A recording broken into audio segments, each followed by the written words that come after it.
Have you ever thought of a sacred text as, well, a practical blueprint for building a better version of yourself? Today, we're going to dive into the opening of the Quran's longest chapter, Surah Al-Baqarah, and pull out some really powerful lessons for personal growth that you can start using right now. And we're doing this in the spirit of a shared journey. Our source author, Tasneem Hassan, puts it perfectly. This isn't a lecture. Think of it as an invitation to explore these ideas together, to see how we can weave them into our daily lives, to feel a little more grounded, a little more intentional. All right, let's get into it. So you might be wondering, why this chapter? Well, Surah Al-Baqarah is known as the peak of the Quran.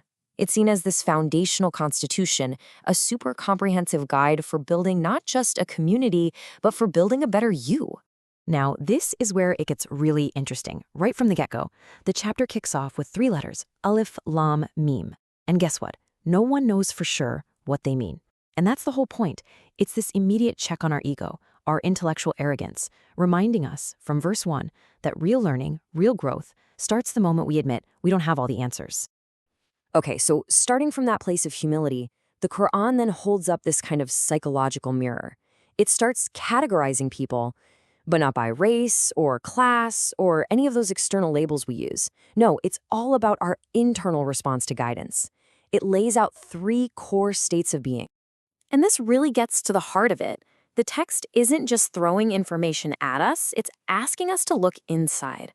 Before we can even think about growing, we have to know where we're starting from. So it poses the question to every single one of us. What's your inner state, really?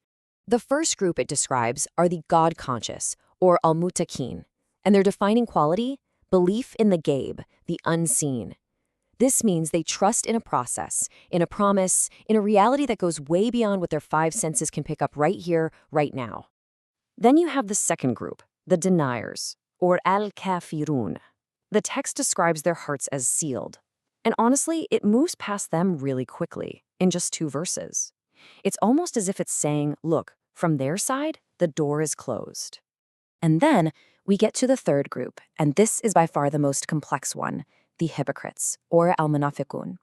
These are the folks who say all the right things, they look the part on the outside, but internally they're struggling with what the Quran calls a disease in their hearts.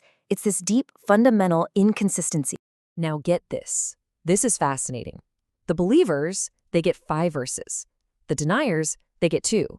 But this third group, the Quran spends 13 full verses just breaking down their psychology. So, why? Why this huge, intense focus on this one group? Well, the message here is powerful. It suggests that our biggest challenge, our greatest battle for personal growth, isn't going to come from some external enemy. It's our own internal inconsistency. It's that gap between who we claim to be and who we actually are. And to help us really wrap our heads around this internal struggle, the Quran doesn't just give us dry definitions. It tells stories. It gives us 2 incredibly powerful parables that are like these little psychological case studies. Let's check out the first one. The first one is the parable of fire. So picture someone lighting a fire. It looks great, right? It lights up everything around them. They get all the social credit for being near this light of faith. But because their intention isn't pure, God takes away their inner light, that sincere guidance, and leaves them in darkness, even while that external fire for show is still burning. Then there's the parable of the rainstorm. This one is so relatable. Imagine rain as this life-giving revelation. But with the rain comes thunder. That's the responsibility, the commitment, and lightning, these convenient, easy flashes of insight. This parable is about the person who loves the lightning, but plugs their ears when they hear the thunder. They only want the parts of faith that are easy and convenient. So, understanding all this psychology isn't meant to be a downer. It's the diagnosis. And now that we kind of understand the problem, we can start looking at the cure.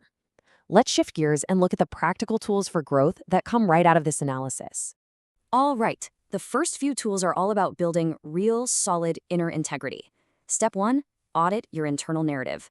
This is basically the fix for that parable of fire. You have to ask yourself, why am I doing this? Is it for show or is it for real growth? That leads right into step 2. Strive for consistency. Close that gap between your public self and your private self.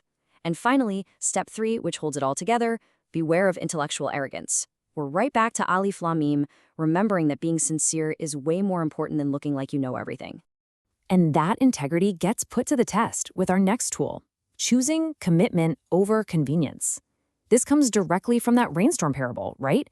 It's so easy to show up for the lightning flashes. But true character, real growth, that's built when we decide to endure the thunder.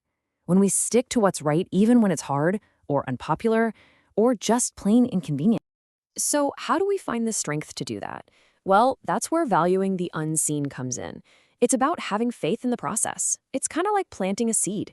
You have to trust that it's growing underground long before you see any sprouts. This mindset is so freeing because it lets you stop needing that instant reward and just focus on doing the right thing. And if you're doing that self-audit and you find those things, that little flash of jealousy, that pang of ego, the next tool tells us to treat it like a medical emergency. Seriously, don't just ignore it or hope it'll go away. You have to address it right then and there, with reflection, with accountability, before that little disease in the heart gets a chance to grow. See, all of these lessons, they're not just abstract ideas floating around. They come together to form a real, practical toolkit. And the journey of actually using them, well, it starts right where you are right now. And please, remember this crucial point. The goal of this whole guide is not to be perfect overnight. That's impossible. It's all about the small, consistent efforts you make every single day. It's about the practice, not the performance. So I'll leave you with this final thought. Thinking about that rainstorm, about enduring the thunder. What is one small, inconvenient truth or responsibility that you can fully and truly commit to starting today? Because that, right there, that's where the real growth begins.